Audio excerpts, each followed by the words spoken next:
After hearing that, I'll see you guys later. It's wonderful to be here. Go vote, okay? I always say I never liked following Kimberly. She's what my father would call high energy, as opposed to like low energy Jeb, right? There's a difference. You see that, right, baby? And she hasn't even had her coffee yet. Imagine that. Just wait.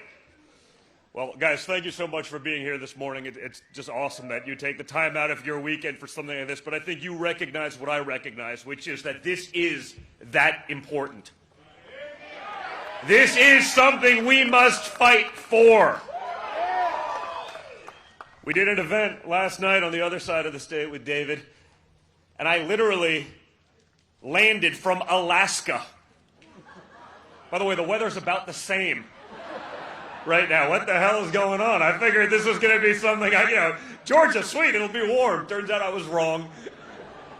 But I literally left Alaska. I was out there on sort of one of those, hunts that you put off 12 times and then finally you just had to go. Is a little father-son thing that I do annually, so it's supposed to be a little bit early season, so you end up in Alaska in mid-December.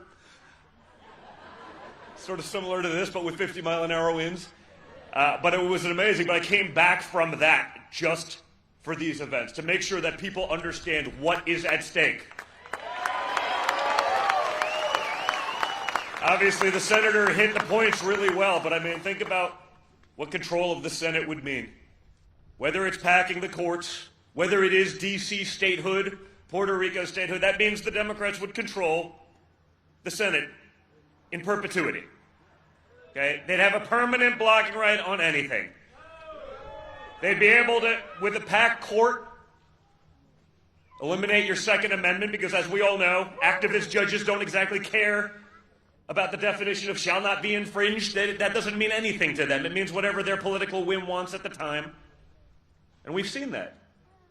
You see the commentary from people who I imagine people in Georgia would look at as rather radical, although when I look at the two Democrat senators that are running right now, I say, man, it's hard to believe. I mean, to me, on paper, they would be the most radical senators in the United States Senate. And both of them are from Georgia.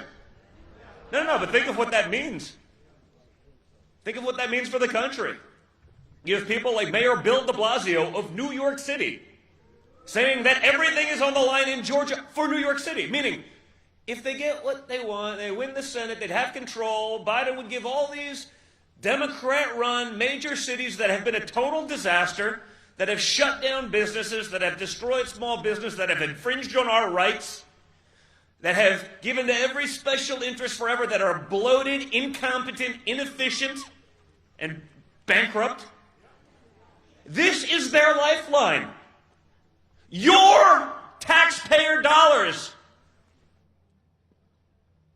Your families, your farms. They want that to fund their bloat, their incompetence. He's saying it out loud. I mean, the other comment I saw from him, I guess it was this morning, just scrolling through Twitter on the way over here. No, it really is. I don't mean to mince words. It's about a redistribution of wealth.